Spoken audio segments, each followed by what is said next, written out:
Pour notre gamme de wing 2024, on a d'abord réfléchi aux besoins parce qu'on était un peu tiraillé entre le très haut niveau parce que les meilleurs riders aujourd'hui, ils ont 3, 4, 5 ans de wing foiling dans les bras et dans les jambes. Donc on avait vraiment des besoins pour le très haut niveau, des besoins pour ceux qui commencent le sport et on a analysé quel modèle il fallait dessiner pour chacun.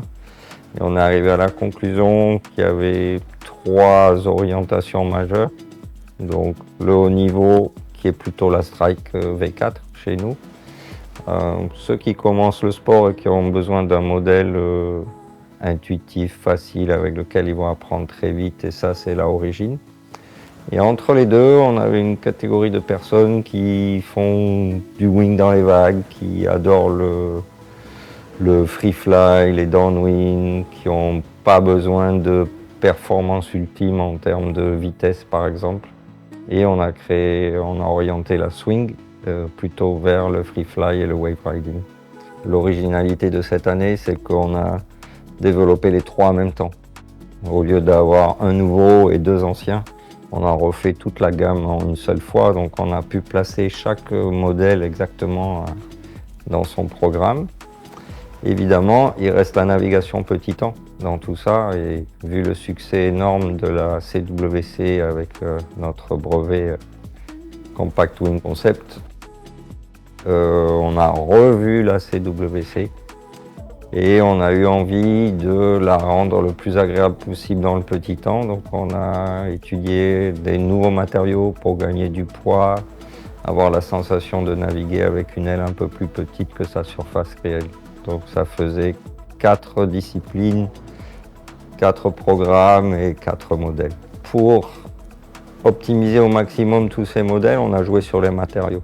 Donc on a un Dacron qui est le matériau des bords d'attaque et des lattes qui est propre à F1, qu'on a développé avec un fabricant de tissus qu'on appelle Hightex et qui est très important parce que c'est les performances, mais c'est aussi la durabilité de vie et des performances de la wing. Donc il doit tenir dans le temps. C'est plus important pour une wing qui se déforme plus au fil des mois qu'un kite finalement qui est plus tenu par son bridage et par les lignes que par les matériaux. On a eu la chance de pouvoir obtenir ce Hightex avec 2 grammages différents.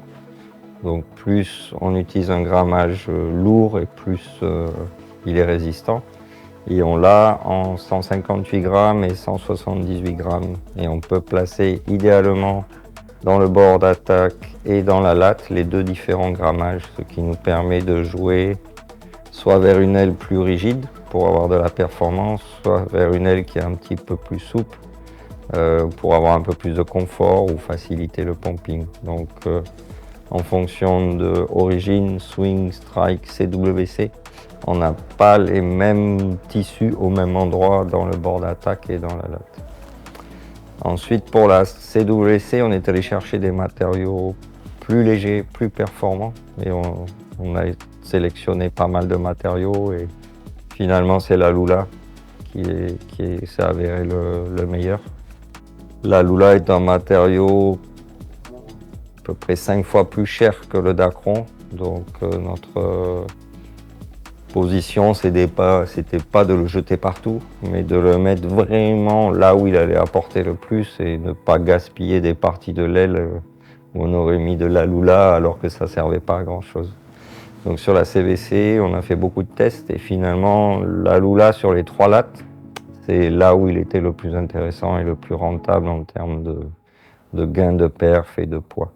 Si on prend l'ensemble de la gamme, on a refait une grosse analyse pour tous les modèles de ce que devait être le départ planning.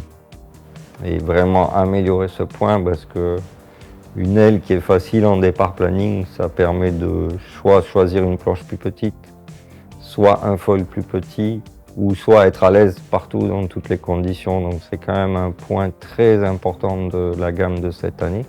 On a compris que le plus important pour partir au planning, c'était d'avancer avant de décoller. Parce qu'un foil, il ne décolle que s'il a de la vitesse. Donc toute la gamme, Origin, Swing, Strike et CVC, cette année, même dans l'eau, vont donner une vitesse initiale plus importante qu'avant. Après, on a bien optimisé la souplesse de la wing, parce que quand on pompe, il faut que la wing se déforme légèrement pour pouvoir renvoyer derrière et permettre au rider de pomper 3 ou 4 coups d'affilée sans que l'aile s'étouffe sur elle-même et perde toute sa traction. Le modèle le plus souple au pumping, ça va être la Origin, et plus on va aller vers la Strike, et plus on va avoir quelque chose d'un petit peu plus, je dirais pas rigide, mais qui a un peu de répondant. Mais il y a une grosse amélioration sur la Strike V4. Son départ au planning est vraiment impressionnant, et on voit beaucoup maintenant que les wings sont les strikes sont sur le marché depuis quelques mois. On voit qu'on peut utiliser des surfaces inférieures parce qu'on est sûr de partir au planning, et comme ça on a une aile qui arrache moins les bras ensuite une fois qu'on est parti, qui est plus agréable en free fly.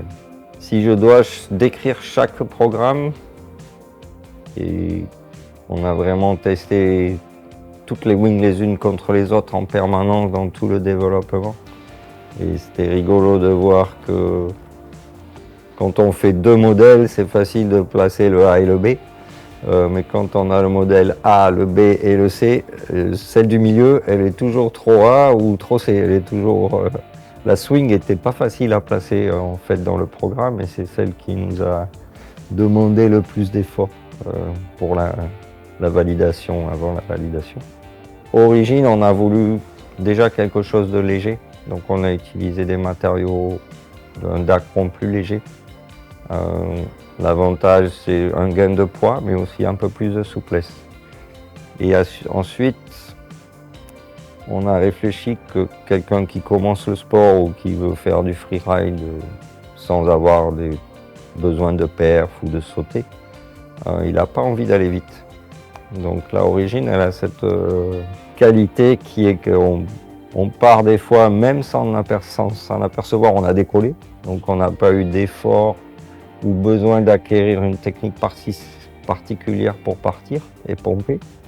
Et une fois qu'on vole, on n'a quasiment aucune accélération, on a une vitesse ultra constante. Donc la Origin, elle est géniale pour ça.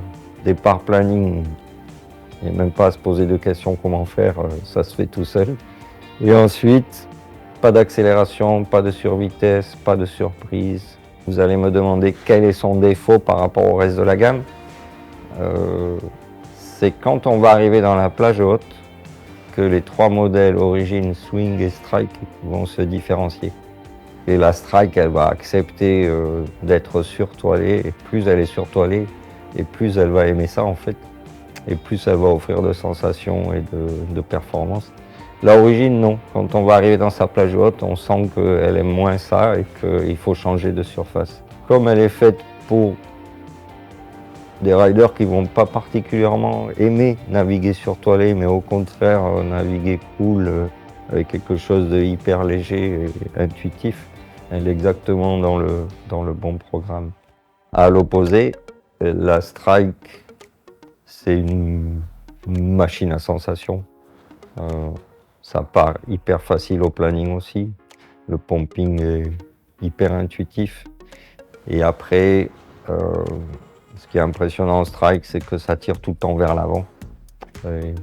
Ça, on oublie que c'est vraiment le but du sport, c'est être tracté face au vent et pas en travers et pas vers le vent arrière. Et naviguer en Strike dans la plage moyenne, on n'a quasiment rien à faire parce qu'elle navigue toute seule et elle traque tellement vers l'avant qu'on sent aucun effort particulier. Et plus le vent monte et plus elle fait la différence avec les autres modèles. La Swing, elle est un peu entre les deux. Elle va avoir une très bonne plage haute, mais sans les accélérations de la Strike.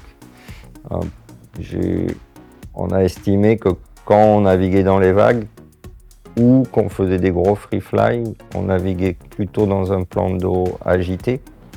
Et quand on doit passer des vagues, passer des petites mousses en foil, souvent sans les straps, c'est pas la peine d'arriver à Mach 2 sur une vague parce que c'est beaucoup plus compliqué. On est obligé de choquer. Quand on commence à choquer, ben, on perd l'appui, on perd un petit peu d'équilibre. Donc en swing, on peut naviguer bordé tout le temps sans avoir les méga accélérations de la strike. Et ça devient là un avantage si on est dans un gros clapot, des vagues avec des mousses à passer.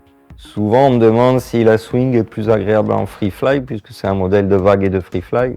Oui, légèrement, mais on a toujours été une marque qui avait un excellent comportement des wings en free fly. Elles ont toujours été assez légères. Elles sont toujours très stables. Les 3 modèles ne vont pas avoir une oreille qui monte plus haut qu'une autre.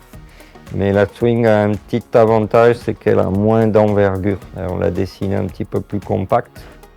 Et dans un free fly ou dans une vague, ça permet de gagner un petit peu en confort. Les oreilles vont moins toucher les vagues ou moins toucher l'eau. Si on résume, la différence de performance entre les 3 modèles, elle va apparaître plus vers la plage haute ou moyenne.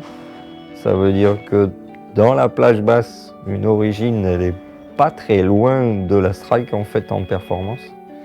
Et plus on va monter dans le vent et plus la strike va s'éloigner en performance. Donc quelqu'un qui veut sauter, il est forcément surtoilé, sinon il ne va pas sauter. Donc c'est pour ça que tous nos riders de freestyle sont évidemment avec la Strike V4, puisqu'il faut de la performance pour monter haut et être surtoilé.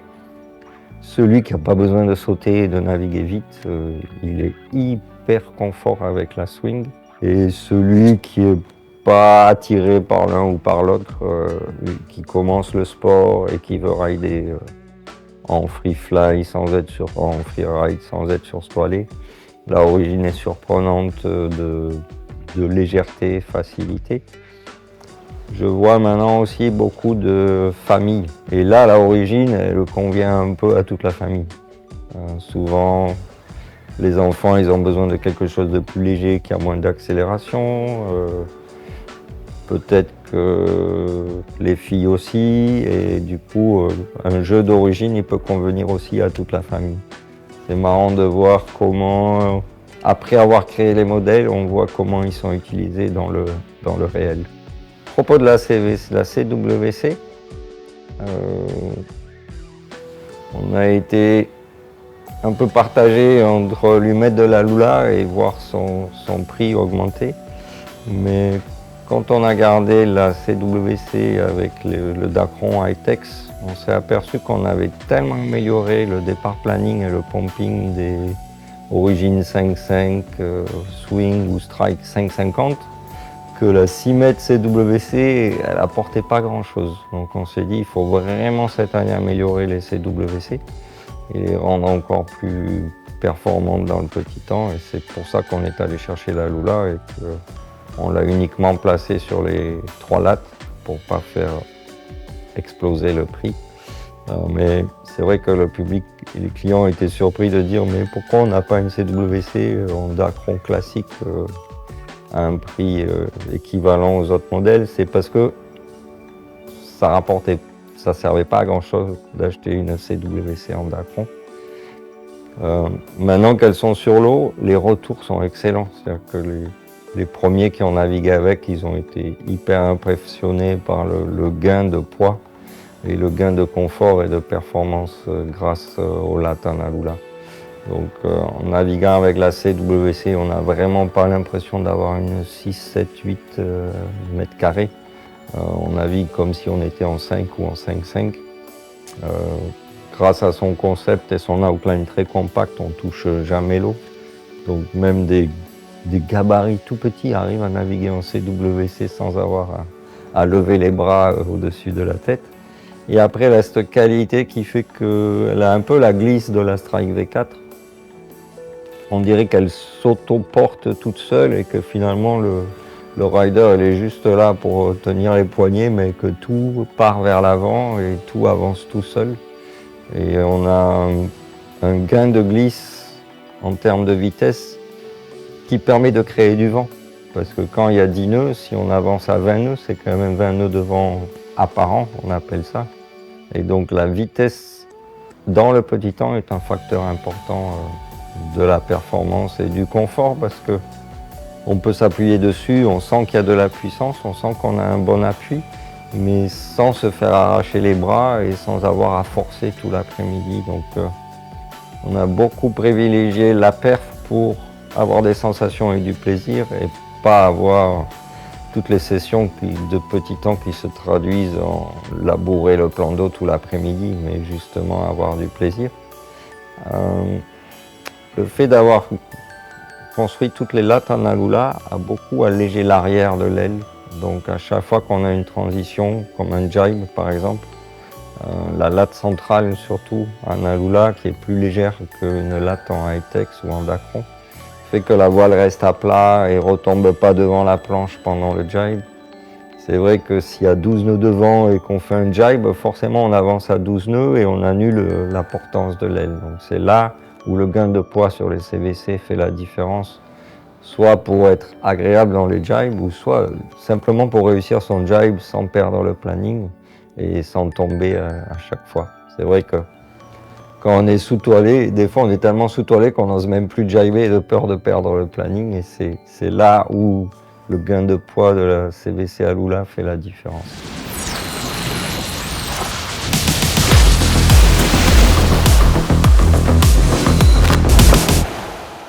On a doré nos poignets en sangles qui sont pas rigides et on avait la demande pour que chacun puisse avoir l'un ou l'autre, soit des poignets en sangles semi-souples comme les nôtres, soit des poignets rigides. Et ça nous a pris un petit peu de temps avant de trouver le système idéal qui permette d'offrir un choix et que chacun puisse mettre poignets d'origine assez souple, on va dire, qu'on aime toujours. Moi, je navigue toujours avec ces poignées-là. Une poignée hybride qui a deux platines qui permettent de maintenir la sangle et d'avoir quelque chose de vraiment plus solide. Et la vraie poignée absolument rigide avec ces deux platines. C'est maintenant disponible. On a mis du temps à produire les trois ensemble. Les ailes étaient livrées avec les poignées semi-souples avec les velcro. Et maintenant, on peut mettre soit les hybrides, soit les rigides. Et même le boom en carbone, il sera disponible cet été, uniquement en version fixe pour la Stripe V4. En conclusion, avec 4 modèles de la origine à la CWC, plus toutes les opportunités de changer ses poignets pour plus ou moins rigides, hybrides ou souples, on a une gamme vraiment parfaite pour le marché d'aujourd'hui et pour chaque type de rider. Et surtout, on ne parle pas que de performance, mais ce qui est très important pour nous, c'est les sensations, parce qu'on pratique ce sport pour avoir des sensations. Et chaque aile va offrir un univers, chaque modèle de wing va offrir un univers et des sensations différentes.